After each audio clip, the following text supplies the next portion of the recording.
아따, 정법사는 주심이 하는 일이 굉장히 많네요.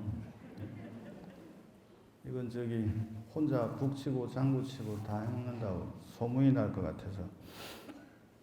원래 오늘은 매달 음력 초하룻날 천수경 강설법회를 하려고 했습니다만 문득 관음 예문을 기도를 하고 있는데 설명을 한 번도 하지 않았다 싶어서 천수경 강설법회에 앞서서 먼저 관음 예문을 좀 말씀을 드리고 다음 달부터 천수경에 대해서 이야기를 하겠습니다. 왜냐하면 천수라는 말 자체가 다르게 표현하면 관음이라는 말과도 같아요. 그래서 천수경은 전체가 관음의 위신력에 대한 이야기로 이루어져 있거든요. 그래서 기왕 기도를 하고 있는 관음 예문에 대해서 설명을 좀 하는 게 좋겠다 싶어서 부랴부랴 관음 예문으로 주제를 바꿨습니다. 그리고 마침 또 이 책을 법공량을 올리신 분이 맨 뒤에 보면 법공량 발언문이라고 되어 있잖아요. 망정희집 영가를 위해서 배미정 보살님을 비롯한 가족이 흔쾌히 공량을 올리시고 책이 좀 부족하다 하니까 또 당신께서 공량을 내시겠다라고 했습니다. 금강경이든 어디든 보면 부처님 말씀을 배포하는 것이 그리고 수지 독송하는 것이 가장 으뜸의 공량이다라고 말을 하셨죠. 2차인형 공덕으로 영가는 선도왕생, 극락왕생 하시고 또 공량 올리신 분들에게는 모든 일들이 잘 되시기를 다 같이 마음속으로 축원하면서 그 마음의 표현을 박수로 대신하겠습니다. 큰 박수 한번 치시죠.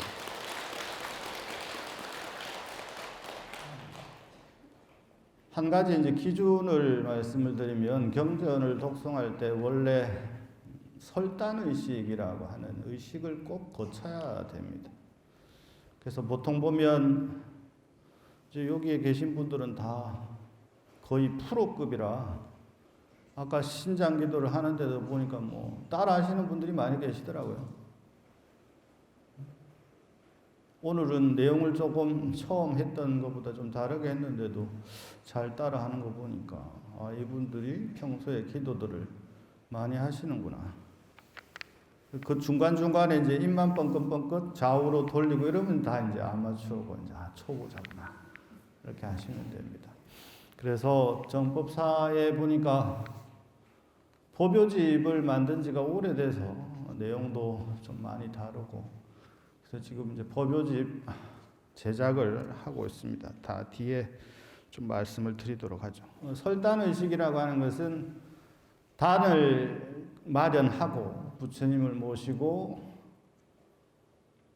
어떤 의식을 치르는 것뿐만 아니라 경전을 독송한다라고 하는 것은 그 자리에 부처님을 모시는 것과 진배가 없어요. 그래서 반드시 경전을 읽을 때는 어떤 특별한 의식이 갖춰져야 됩니다. 그것을 설단의식 또는 개경의식이라고 하거든요.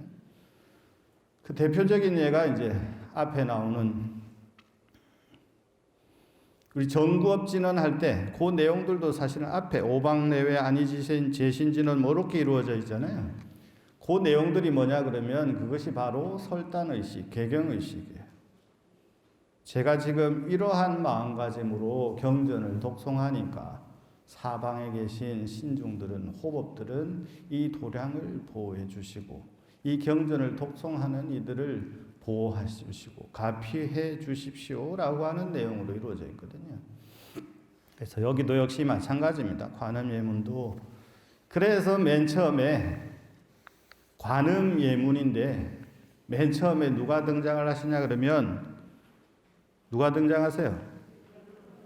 비로자나 부처님이 등장하시는 거예요. 그러니까 제일 중요한 불교에 있어서 제일 중요한 게 누구예요? 제일 중요한 게 누굽니까? 불교에 있어서 부처님의 가르침에 있어서 제일 중요한 것은 부처님이죠. 그죠? 부처님 중에서도 불교는 부처님이 너무 많아. 부처님 너무 많아가지고 만분의 부처님을 모시고 있잖아요, 우리.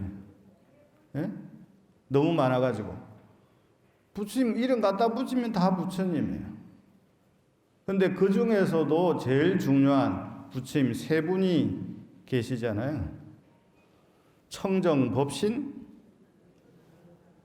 자, 빨리. 자, 청정법신. 아, 그렇죠. 이렇게 나와야지. 원만, 보신. 그렇죠. 이제 자, 마지막 딱 준비하고 있으세요. 천백억 화신. 자, 우리 부처님은 무슨 부처님? 아이고, 역시 저 부처님은 잘 기억을 하시는군요. 비로자나 부처님은 직원인이라 해서 손을 이렇게 감싸지고 계시죠. 원래 비로자나 부처님은 화엄의 부처님 또는 밀교의 부처님이세요. 비로자나 부처님. 그래서 이렇게 모습을 잘 모시지를 않습니다. 주불로도 잘 안 모시고. 비로자나 부처님이 주불로 계시는 데가 잘 없어요. 근데 화엄경을 바탕으로 한 절에는 주불전이 비로자나 부처님이 많이 계세요. 대표적인 곳이 어디예요? 대표적인 곳. 여러 군데가 있겠지만 제일 대표적인 곳이 해인사입니다. 해인사에 그래서 비로자나 기도를 많이 하는 거예요. 아시겠어요? 해인사는 철저히 뭘 근간으로 이루어진 절이냐 그러면 화엄경의 사상, 화엄경의 정신을 바탕으로 이루어진 절이에요. 또 우리의 본당인 어디입니까? 통도사도 사실은 가장 중심불당은 어디냐 그러면 어디예요? 큰 집을 몰라가지고 곤란한데. 자, 기왕에 공부하는 날이니까 통도사의 제일 중심 법당은 어디냐 그러면 대광명전이에요. 아시겠어요? 중심 법당은 대웅전 금강계단이지만 여기는 사리전 사리가게 원래. 그래서 안에 누가 계세요, 안 계세요? 안 계시잖아요. 원래는 대웅전이 아니고 아주 고대로 올라가면 그 전각의 이름은 사리전입니다. 사리전. 왜냐하면 제가 통도사 1700년 역사에 관한 책 1400페이지를 큰 스님들께서 만들으라고 하셔서 만들면서 그때 옛날 이름은 사리전 또는 사리각. 그러니까 거기는 사리전에 참배를 하기 위한 공간으로 지어진 거예요. 그러다가 그 후에 정멸보궁이라고 하는 말이 만들어지고 생겨나면서 정멸보궁이 곳곳에 붙기 시작해요. 근데 정멸보궁이라는 말이 쓰여진 지가 그렇게 오래되지는 않는다는 거죠. 아시겠어요? 근데 우리는 지금 5대 정멸보궁 막 이야기를 하잖아요. 근데 이 5대 정멸보궁의 가장 근간은 통도사예요. 통도사 자장스님이 가셔가지고 나누어준 모신 사리가 정멸보궁으로 바뀌는 거예요. 후대. 아시겠죠? 통도사도 그렇기 때문에 중심 전각, 부처님을 모시고 있는 전각 중에 가장 중심 전각은 어디냐? 대광명전. 앞에 대자가 붙어요. 대웅전처럼 대웅은 한 단어거든요. 근데 대광명전, 대적광전이라고 하죠. 거기에 주 부처님이 이 비로자나 부처님. 근데 비로자나 부처님은 불불이 상전이라 부처와 부처만이 볼 수 있는 부처님. 그래서 실질적으로 우리에게 큰 역할들을 못 해주신단 말이에요. 그냥 존재 자체로 계신 분. 비로자나 부처님을 배우려면, 진짜 백의 비로자나 부처님을 배우려면 내가 비로자나 불의 경계에 올라가야만 비로자나 부처님을 만나 뵐 수가 있어요. 그래서 비로자나 불을 불불상견이라, 부처와 부처만이 볼 수 있다, 이렇게 이야기를 합니다. 그 다음에 내용이 보면 비로자나 불을 모시고 어떤 내용으로 이루어져 있느냐? 지심정례공양. 여기서 중요한 단어가 두 개예요. 지심과 정례거든요.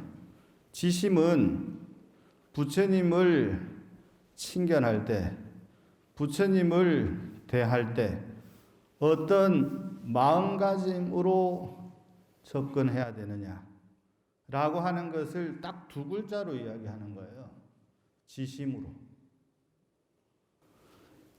그러면 지심으로 하면 편한데 우리말로 풀면 지심이라고 하는 건 뭘까? 지라고 하는 글자가 마음의 최고 정점을 나타내는 표현이거든요. 마음이 여러 가지 마음이 있잖아요. 그 가운데 어떤 마음이어야 되느냐? 지극한 마음이어야 된다. 지극이라고 하는 말은 끝과 끝 이런 말이거든요. 지극. 우리말이 아니에요. 한문입니다. 한문. 그러니까 이 뜻을 우리 단어가 충분히 표현하는 것 같지만 사실은 우리 단어에는 수많은 한자 체계로 이루어져 있단 말이에요. 지극하다라고 할 때 개념적으로는 지극하다라고 알겠지만 조금 더 한 발짝 더 나아가면 지극이 무슨 뜻입니까? 라고 물으면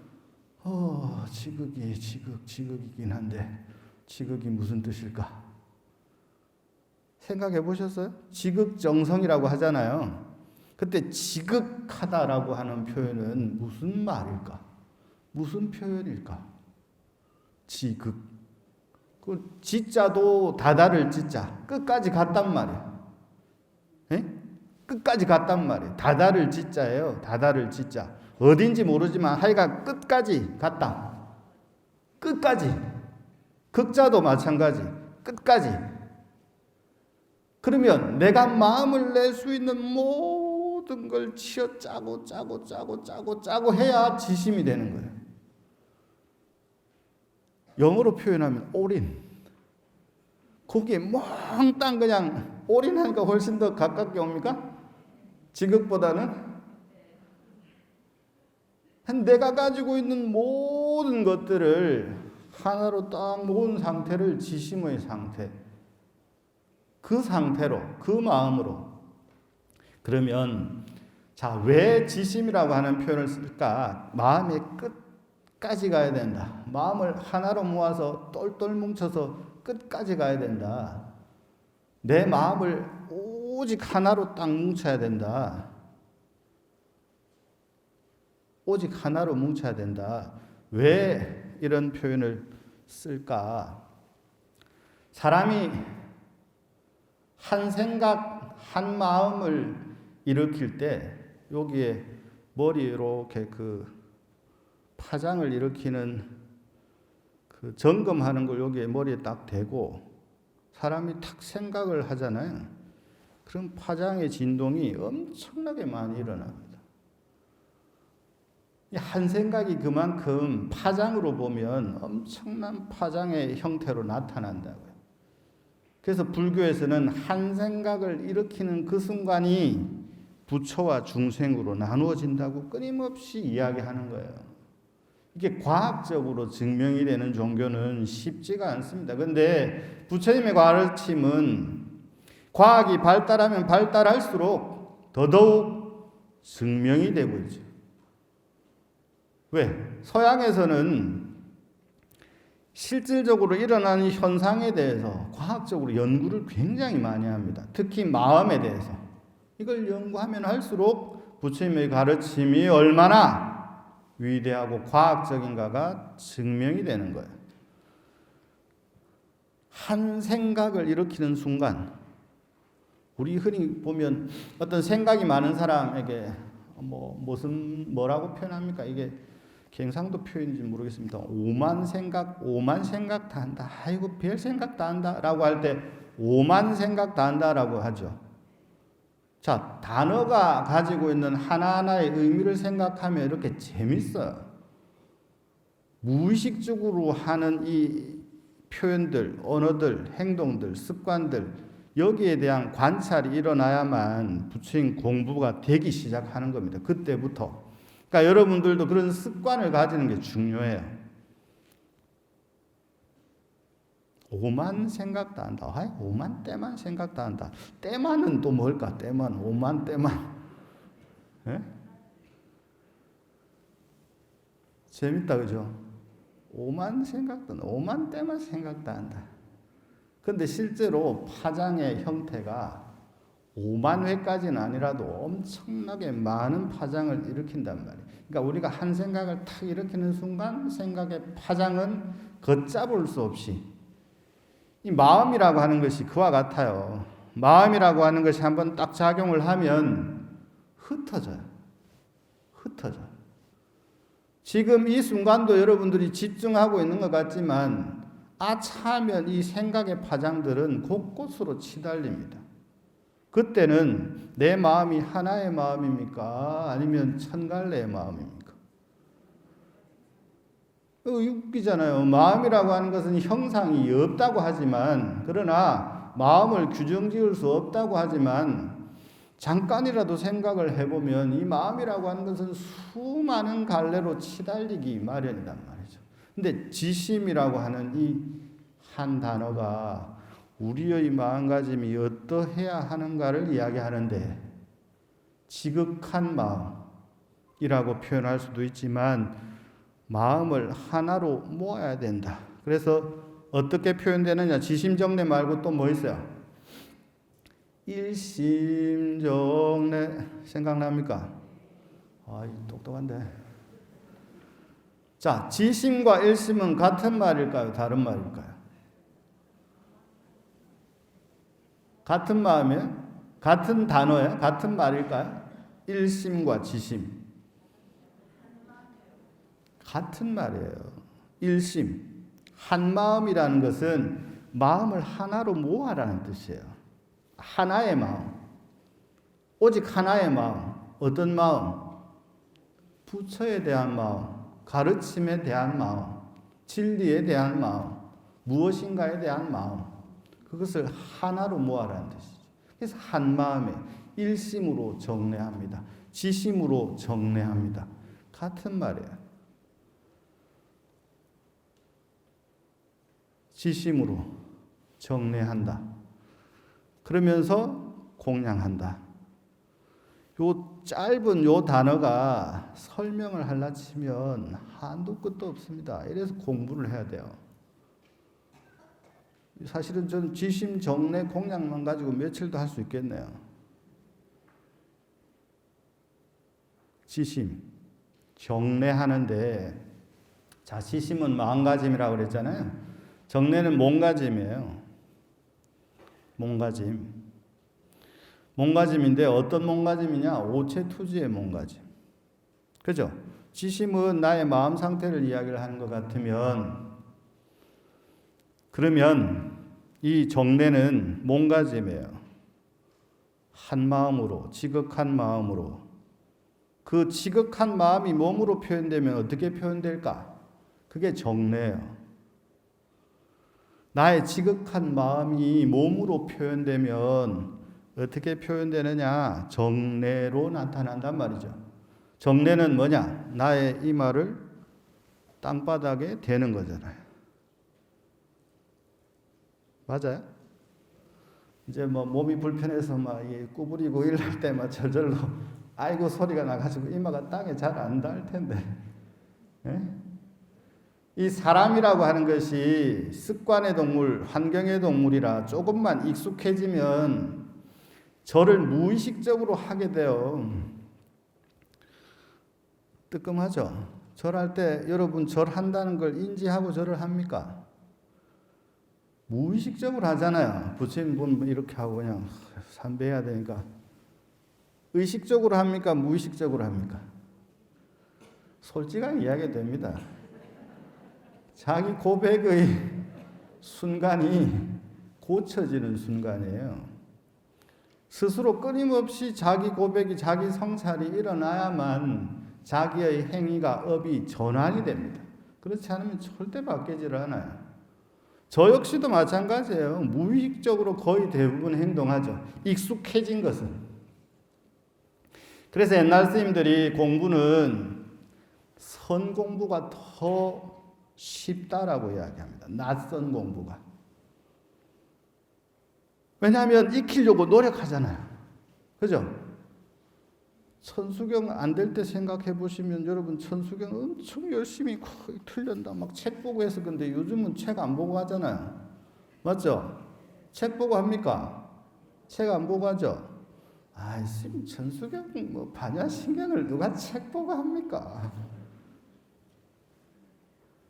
책 보고 안 하잖아요. 근데 옛날 어른들은 책 안 보고 의식하잖아요. 집전하잖아요. 부처님 전에 불공하잖아요.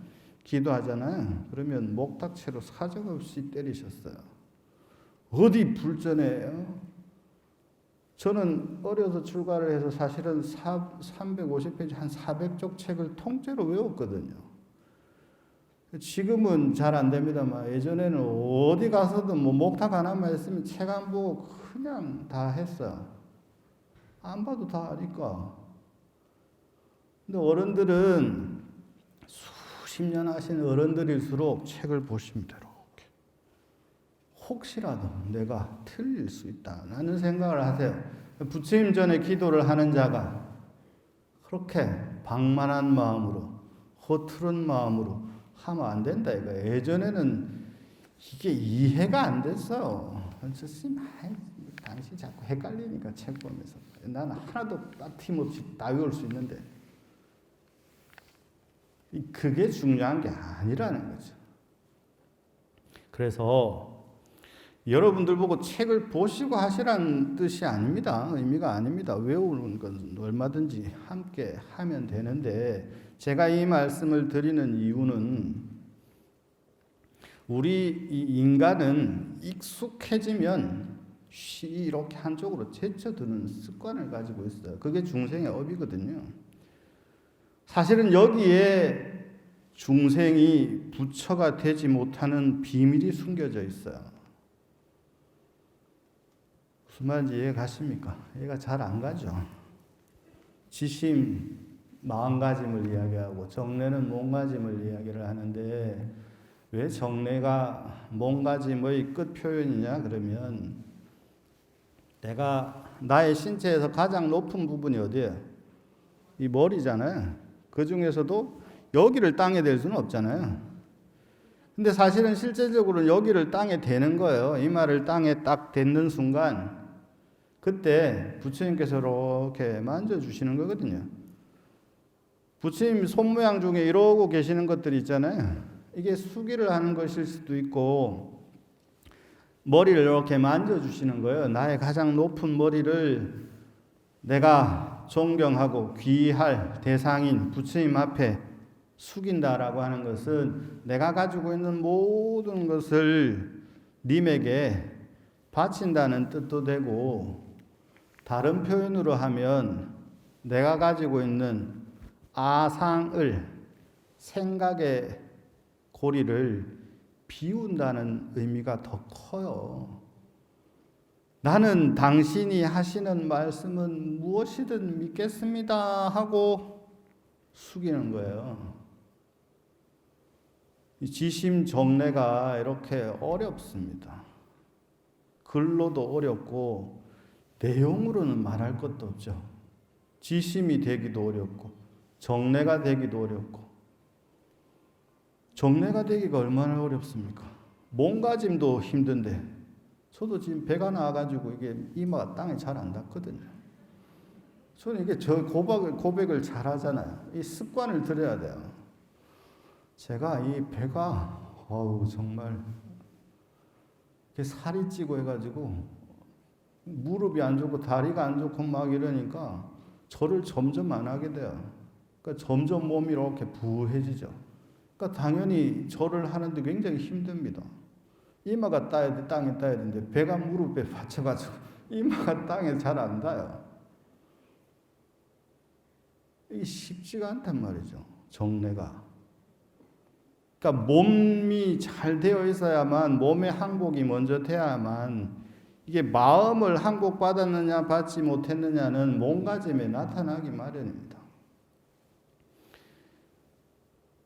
지심으로, 지극한 마음으로, 한나의 마음으로, 한결같은 마음으로 정례합니다. 그러면서 뒤에 뭐예요? 지심 정례 다음에 공양이잖아요. 공양도 속뜻이 있어요. 공양은 내려놓음이에요. 지심 정례, 몸도 마음도 다 던진 상태, 그 상태를 공양의 상태라고 합니다. 공양이라고 하는 것은 무엇이든지 다 내놓을 준비가 되어 있다, 이런 말이에요. 지극한 마음으로 부처님께 정례하며 공양 올려옵니다. 이 말은 환경에 보면, 회양품이나 이런 데 보면 달라는 대로 다 줘요. 그게 회양이에요. 그게 공양이에요. 그게 보시예요. 보시에는 외보시가 있고 내보시가 있다. 외보시의 대표적인 것은 무제칠시. 돈 없이도 할 수 있는 보시. 그게 무제칠시잖아요. 재물 없이 할 수 있는. 그 대표적인 게 뭐예요? 웃어주는 거, 좋은 말 해주는 거, 이런 게 다 보시에 해당되죠. 무제칠시 7가지만 해당되겠습니까? 아니죠. 아이고 뭐 보시를 하려도 뭐 가진 게 없어갖고 안 된단 말이에요. 이 핑계가, 거짓말이. 돈 없이 할 수 있는 수많은 게 있다 이 말이에요. 관세음이 천수천안이라 그러잖아요. 그죠? 1000개의 손, 1000개의 눈이 왜 필요하냐? 왜 필요해요? 관음이 내 손 1000개 만들 수 있어. 너가 할 수 있어. 내 관음이야. 이러면서 1000개의 손을 자랑하는 겁니까? 아니잖아요. 관음의 1000개의 손, 1000개의 눈의 이유는 오직 중생에 있어요. 다 주는 거예요. 주는 표현이 1000개의 손. 1개의 손, 2개의 손으로도 부족하다 이 말이에요. 달라는데 다 주다 보니까 손이 1000개가 나온 거예요. 이 관음 예문에 나오잖아요. 얼마나 애달팠으면 1000의 손이 되셨을까. 자, 내용을 알고 읽으니까 어때요? 이게 기가 막힌 거예요. 그러니까 저도 읽으면서 울컥울컥해요. 근데 그때뿐이라서 문제지. 하면서도 이렇게 제가 약간 코가 막힐 때가 있거든요. 그러면 약간 이렇게 울컥하는 거예요. 근데 그 지나면 말짱 꽝인데 뭐 맨날 읽을 수도 없고. 그게 안 되니까 특별한 시간을 정해놓고 특별한 시간이라도 읽자라고 기도를 하는 거예요. 무슨 말인지 아시겠어요? 33응신에게 기도를 하는 초하룻 날 모여서 우리가 뭐라고 이렇게 하는 모든 원인, 이유는 결국은 평소에 안 되니까 이 시간이라도 빌려서 관세음보살, 서가모니불, 화엄성중을 하자는 거죠. 이게 불교의 기도고 공부고 가르침이고 실천이고 수행이에요. 근데 인간들이 이렇게 하라 그러면 잘 안 되니까. 야, 사업 성취하려면 신중기도 직방에도 이게 해야 된다. 야, 영음 있는 난기도 해야 된다. 이렇게. 이게 뭐예요? 이게 경전에 나오는, 법화경에 나오는 비유품의 핵심 내용이에요. 뭐라고 나와요? 다 알죠? 뭐라고 나옵니까? 집에 불이 나는데 애들이 집안에서 나올 생각을 안 해. 그러니까 아이들 꼬시는 거죠. 야, 장난감 있다. 야, 네가 원하던 요 사놨다. 빨리 나온나. 이게 방편이죠. 그걸 우리에게 대입시키면 돼요. 우리가 하도 이 뭐 원론적인 이야기 하니까 어렵고 힘들다고 안 하려고 하니까 꼬시는 거예요. 어떻게 꼬시냐? 야, 요거 하면 이제 사업 성취 그냥 돼. 수능 대박 난다. 또 뭐예요? 이거 뭐 보니까 속뜻 결연 뭐 이런 거 많던데. 장가 안 가고 시집 안 간 놈들이 많은가 봐요. 보니까 축원에 속뜻 결연 뭐 이런 게 있어. 이렇게 해서 기도를 시작하게끔 하고 그 다음 하다 보면 생각이 달라지고 바뀌어요. 맞나요? 이러면 저 기도 접수들 많이 안 해서 별로 안 좋을 건데. 지심, 정례, 공양. 공양은 자 이렇게 설명하는 거 들어본 적 있습니까? 지심, 정례, 공양. 공양은 가지고 있는 모든 것을 내려놓는 거예요. 그래야만 공양이 이루어집니다. 여러분들 부침 전에 공양 올릴 때 삶이 여유 있어서 올리지는 않잖아요. 맞죠? 아끼고 아껴서 기도 올리고 접수하고 등키고 할 거 아닙니까? 돈을 주치를 못해서 하진 않잖아요. 그죠? 아닌가? 돈이 막 주치를 못해갖고 막 절에 막 갖다 주는 건가? 그건 아니잖아요.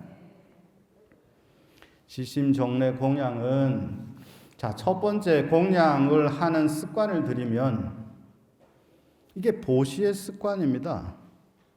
보시가 두 가지의 형태가 있다. 외제, 바깥으로 표현되는, 나타나는 보시가 있고, 내재, 내가 안에 가지고 있는 걸 베푸는 게 있다. 그러니까 뭐든지 내가 주려고 하는 습관을 계속 가져야 돼. 버리려고 하는 습관을 계속 가져야 돼. 그래야만 번뇌를 계속 버리고, 버려야만, 치워야만, 그래야만 이 안에서 보리심이, 자비심이, 비심이, 희심이, 사무량심이 막 일어나는 거예요. 전환을 해야 돼요. 지심, 정례, 공양. 지심은 마음가짐, 정례는 몸가짐. 몸가짐, 마음가짐이 딱 바로 섰을 때 그때 보시, 공양은 이루어진다. 이해가 되십니까? 안 되는 걸로 생각하겠습니다. 그러고 나서 이제 자 몸도 비우고 마음도 비우고 몸과 마음 모두 다 비울 자세가 되었으니 그때에서야 비로자나 부처님에 대한 찬탄이 이루어지는 거예요. 맑고 깨끗한 바다.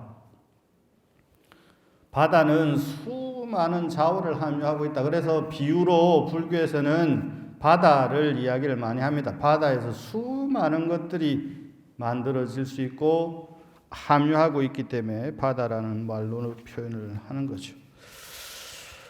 그 다음에 쭉 가다 보면 그 6페이지 보면 가르침은 언서를 잃어버렸도다 이런 표현이 있잖아요. 나오나요? 가르침은 언서를 잃었다. 부처님의 가르침은 사실은 언어로 필요치가 않습니다. 언설 자체가.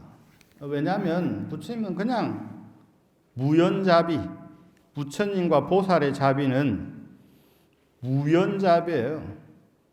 그래서 저 뒤에 보면 그 내용들이 나옵니다.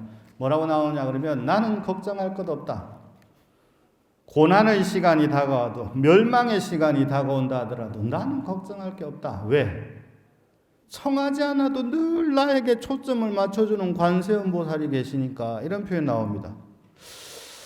지금 한 보름쯤 읽었으면 이제 대충 내용이 좀 떠오르고 그래요. 나옵니까? 안 나온다고 생각하시는 분들은 33일 기도에 동참을 안 해서 안 읽어본 사람들이에요. 그죠? 뒤에 가면 멸망의 순간이 온다 하더라도 이 세상이 설령 없어지는 순간이 온다 하더라도 나는 걱정할 것 없다. 왜? 항상 나에게 눈을 맞추고 계시는 관세음 보살님이 계시니까. 백 중에 이게 뭐시고 샤넬이나 뭐 프라다나 뭐 에르메스나 뭐 이런 백보다 이게 불백 그 중에 관음백이 최고인 거예요.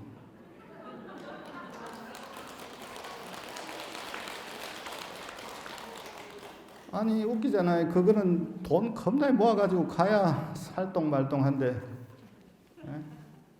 이건 뭐 사고 자시고 할 게 없어. 내가 딱 눈만 맞추면 돼. 관음은 항상 나를 보고 있다잖아요. 얼마나 좋아요. 그래서 불보살의 자비를 무연자비, 인연이 없는 자비, 조건이 없는 자비 그래요. 그리고 또 하나 불청지우, 청하지 않아도 늘 나에게 벗이 되어 주시. 그래서 그걸 무연자비보살, 불청지우 그래요. 부처님과 보살은 오직 존재의 이유 자체가 중생 때문에 있기 때문에 중생 때문에 부처와 보살은 있는 거예요. 부처와 보살은 존재할 필요가 없어요. 왜냐하면 할 일을 다 마친 이들이 형상으로 존재합니까? 형상으로 존재하지 않습니다. 그러나 수많은 모습으로 존재하는 가장 큰 이유는 뭐냐? 오직 중생을 향한 연민 때문에 그렇다는 거죠. 가르침은 언서를 잃어버렸다. 그러면서 마무리로 우습다 중생의 삶이 모두 꿈만 같구나. 그럼에도 불구하고 이러한 세상을 알지 못하는 중생들은 끊임없이 이와 같은 짓들만 하고 있다. 그러면서 하시는 말씀이 벌어진 눈썹가에 눈만 한번 꿈틀하면 무너질 것 같은 그렇게 위태로운 곳에 뭐 나라를 만들었다고 해서 지금 어떤 약간 정신 나간 놈이 남은 나라를 침공해가지고 지금 전쟁으로 난리가 났습니다. 그 얼마나 허망한 짓이에요. 얼마나 허망한 짓입니까? 사실은 오늘 보배경 내지는 자배경을 말씀을 드리려고 했으나 기왕에 뭐 하려고 했던 내용들이 있어서 관음예문을 가지고 이렇게 이야기를 하고 있습니다. 우습다 중생의 삶이 모두 꿈만 같은데 그럼에도 불구하고 중생들은 무엇을 하려고 그렇게 애를 쓰고 있다. 정작 해야 될 일은 하지 않고 엉뚱한 데만 힘을 쓰고 있다라고 하는 말로 첫 번째 피로자나 부처님에 대한 내용이 이루어져 있습니다. 이렇게 하다가는 뭐 이것만 가지고 몇 년을 해야 될 것 같은데 더 궁금하신 분들은 자세히 읽어보는 것으로 대신하고 제가 뭐 이야기를 해드리려고 이것저것 찾아보다가 이게 이제 우리나라 불교 어떤 선불교 조계종 불교의 정말 멋진 모습이다라고 하는 내용이 있어서 좀 어렵고 무슨 말인지 잘 모르시겠지만 저도 잘 모릅니다. 두 가지만 일러드리고 오늘 시간 마치도록 하겠습니다. 첫 번째는 제가 굉장히 좋아하는 신라시대의 향가 중에 희명이라고 하는 아이 엄마가 지었다라고 전해집니다. 삼국유사에 나오는데요. 그래서 제가 원래는 책을 가지고 있었는데 책이 없어서 급하게 시켰더니 마침 도착을 했습니다. 그래서 한번 들어보십시오. 희명이라고 하는 사람이 불렀다라고 전해지는 기천수관음과 천수관음에게 기도하는 노래 이런 뜻입니다. 그래도 우리 마음을 모았다는 표현으로 합장을 하고 한번 들어보겠습니다. 무릎을 고지와 두 손 모으고 다가가면 즈문 손가는 보살께 비로 사례옵니다. 즈문 손 즈문 눈을 그 가운데 하나를 더소서. 두 누님은 내라 하나쯤 주셔도 시나오리. 아서라 나에게 끼쳐줄 것을 어디서 올 신민고.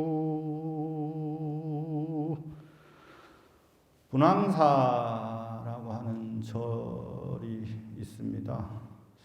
가보신 분들도 계실 텐데, 분황사 가보셨어요? 예전에 이 분황사의 벽화에 천수관음이 오셔져 있었다 그럽니다. 그런데 이 희명이라고 하는 여인이 아이가 두 눈이 먼 채로 태어나서 키우고 있었던 거예요. 네. 관세음보살이 영험이 있다는 소리를 듣고 가서 기도를 하는데 그때 지어서 사람들에게 부르게 한 내용이라 그래요. 그 내용이 무릎을 고치와. 이게 옛날 우리나라 말입니다. 신라시대에 했던 말인데 조금씩 그래도 현대어에 맞게 번역을 했다고 해도 힘들어요. 무릎을 고치와. 이 말은 무릎을 꿇고서 그러면서 두 손 모으고 이렇게 부처님께 다가가는 거예요. 두 손 모으고 다가가며 즈문손. 즈문은 우리나라 고어인데 즈문을 천손이라고 합니다. 즈문손, 천의 손, 즈문손 관음보살께 빌어서 사려옵니다. 즈문손, 즈문눈, 천의 손, 천의 눈, 그 가운데 하나만 주십시오. 우리 아이가 눈을 2개 잃었는데 두 눈이 다 멀었는데 하나만 주십시오. 그 가운데 하나를 더 소서 덜어내달라 이 말이에요. 두 눈이 먼 내라. 눈 2개가 먼 나인지라. 다 달라고 하면 그러니 하나쯤 주셔도 지나오리. 하나쯤 주셔도 되지 않겠습니까? 아서라, 아이고, 이런 표현입니다. 아서라, 말어라 이런 뜻이 아니라 고의 아서라는 이런 뜻입니다.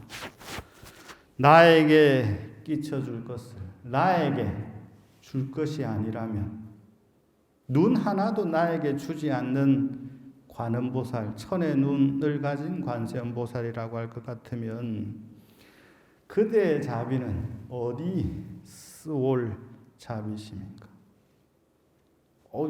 뭔가 갇힌 것 같으면서도 협박 같으면서도 뭐가 좀 두 눈이 먼 우리 아이에게 눈 하나만 주십시오. 당신은 1000개의 눈을 가지고 있는데 하나쯤 주셔도 되지 않겠습니까? 중생을 위해서 눈 하나 못 줄 자비심이라고 한다면 그 자비심 어디다 쓸 겁니까? 이런 내용. 그랬더니 저 중국에 어떤 스님이 이런 말을 했어요. 너무 멋있는 말이라. 우남이라고 하는 스님이 어떤 스님께, 도암이라고 하는 스님께 이렇게 물었다 그래요. 천수 대비 보살은 그 많은 손을 어디에 씁니까? 라고 물었더니 그 스님이 마치 사람이 밤중에 뒷짐지고 목침을 찾는 것과 같다. 그랬단 말이에요. 이게 무슨 선문답이지 이게. 이게 한국 불교 또는 조계종의 정체성을 대변하는 내용입니다. 무슨 말인지 몰라도 상관없어요. 한번 좀 들어보십시오. 어떤 스님이 어떤 스님에게, 스승격인 스님에게 천수관음 대비보살, 팔이 많은 보살은 도대체 팔이 왜 그렇게 많은 겁니까? 라고 질문을 했는데 대답이라고 하는 것이 마치 사람이 밤중에 뒷짐을 지고